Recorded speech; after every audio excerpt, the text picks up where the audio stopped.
untuk memastikan anak Jawa Barat itu aman. Kenapa? Karena ingat, hari ini jarum jatuh di Jawa Barat akan menjadi peristiwa yang menggemparkan Indonesia. Kenapa? Sudut pandang mata hari ini tertuju ke Jawa Barat. Baik akan memotivasi berbagai daerah, buruk kita akan menjadi hinaan banyak orang.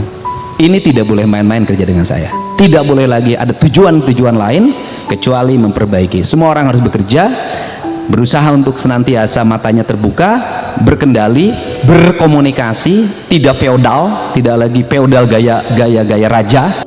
Assalamualaikum warahmatullahi wabarakatuh. Salam sehat selalu para sahabat yang berbahagia. Semoga senantiasa dalam lindungan Allah Subhanahu wa Ta'ala, Tuhan Yang Maha Kuasa. Fenomenal hari ini, Indonesia mendapatkan spirit baru di tengah-tengah tandusnya kehidupan, gersangnya dunia perpolitikan. Ada oase membuat harapan ke depan menjadi lebih baik, membuat harapan ke depan menjadi negeri makmur sejahtera.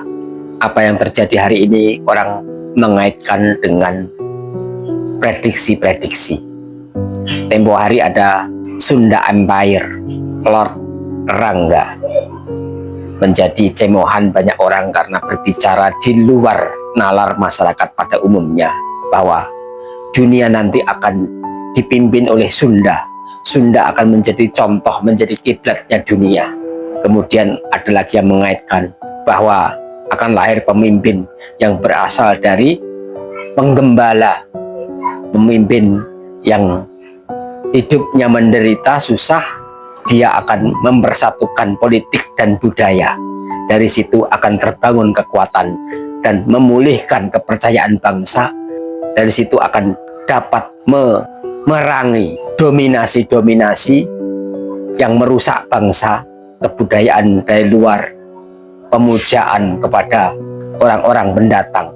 Tumbuh generasi muda yang cinta kepada budaya bangsanya dan politik yang kemudian mengadopsi kebudayaan bangsanya. Tentang itu kita hari ini baru menyadari dengan hadirnya seorang tokoh, yang tokoh itu selama ini sudah diuji oleh asam garam di dunia perpolitikan.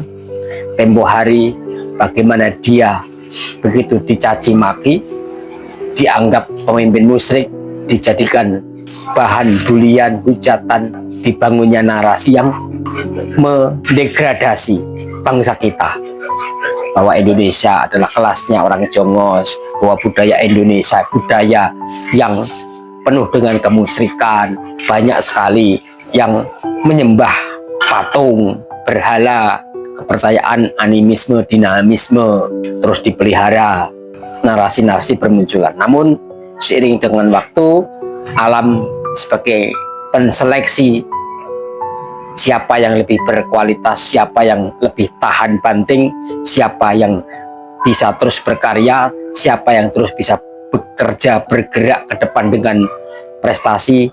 Akhirnya kita saksikan seorang tokoh bernama Deddy Mulyadi mematahkan semua stigma negatif tentang leluhur bangsa Indonesia, mengangkat derajat harkat orang-orang Sunda yang sudah lama, sekian lama dinomorduakan, dilecehkan, dicemooh, dianggap sebagai jongos. Dari Deddy Mulyadi, orang Sunda hari ini punya semangat hidup. Dari Deddy Mulyadi, orang Sunda hari ini menyatakan dirinya ingin menjadi bangsa Indonesia dengan jati diri yang tidak berkiblat apakah kepada Arab, apakah kepada para keturunan Nabi.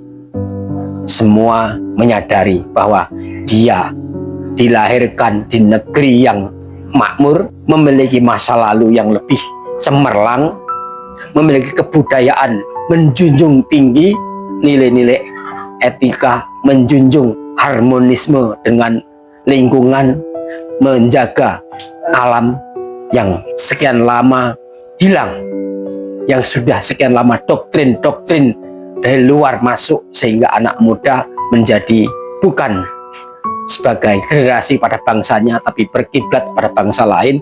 Mereka yang tinggal di kampung-kampung tidak lagi mengenal adat kampungnya, tidak lagi mengenal ajaran leluhurnya, dan dikembalikan pelan-pelan oleh sosok bernama Deddy Mulyadi, hendak dibangun dan pelan-pelan hendak diwujudkan oleh Deddy Mulyadi tentang bangsa yang tinggi peradabannya, peninggalan-peninggalan bangsa Sunda, kerajaan-kerajaan masa lalu, apakah itu kerajaan Pajajaran, Galuh Pakuan, menjadi tolok ukur seberapa besar peradaban masa lalu yang hari ini tidak banyak disadari oleh generasi kita.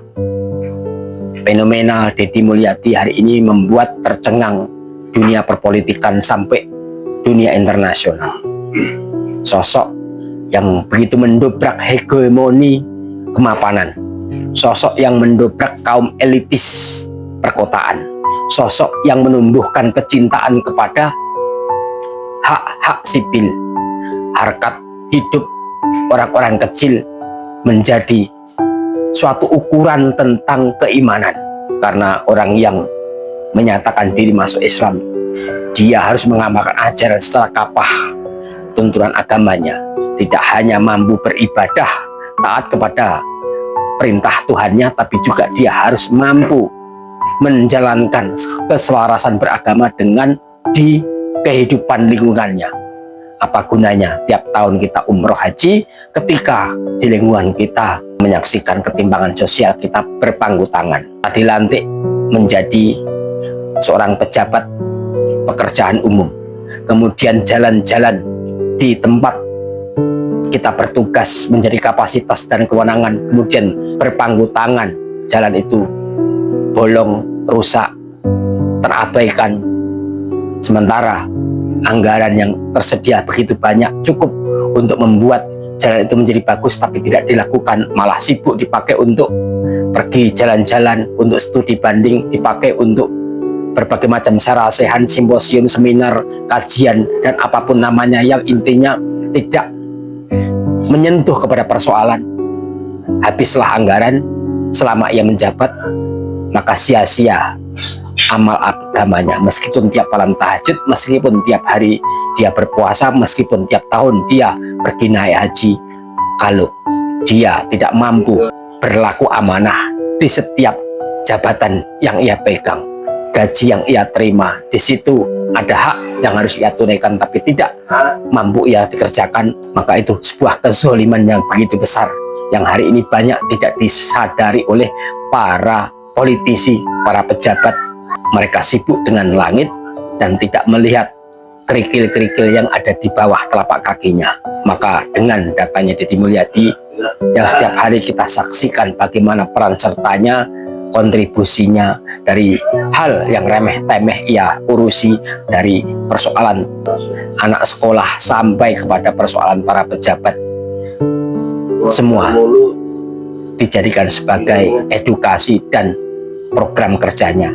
Rakyat ada harapan, ada sosok yang membela di tengah-tengah kehidupan yang carut marut, Indonesia yang tidak baik-baik saja. Dunia masa depan anak kita akan terlihat jika pemimpin mencontoh Deddy Mulyadi, maka tidak ada cara lain. Siapa yang menentang pada kebaikan, maka dia akan tergilas dan ditinggalkan. Ketika kebaikan itu datang, maka lenyap sudah kegelapan. Pejabat hari ini dicambuk. Siapa yang tidak mampu bekerja, maka ia terancam akan tidak lama memegang jabatannya.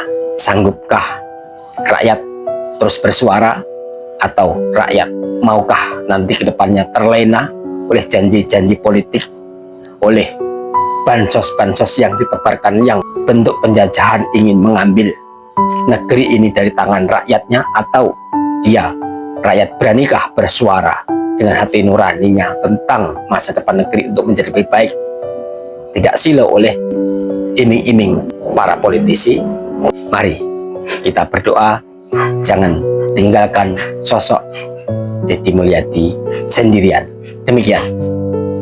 Wassalamualaikum warahmatullahi wabarakatuh.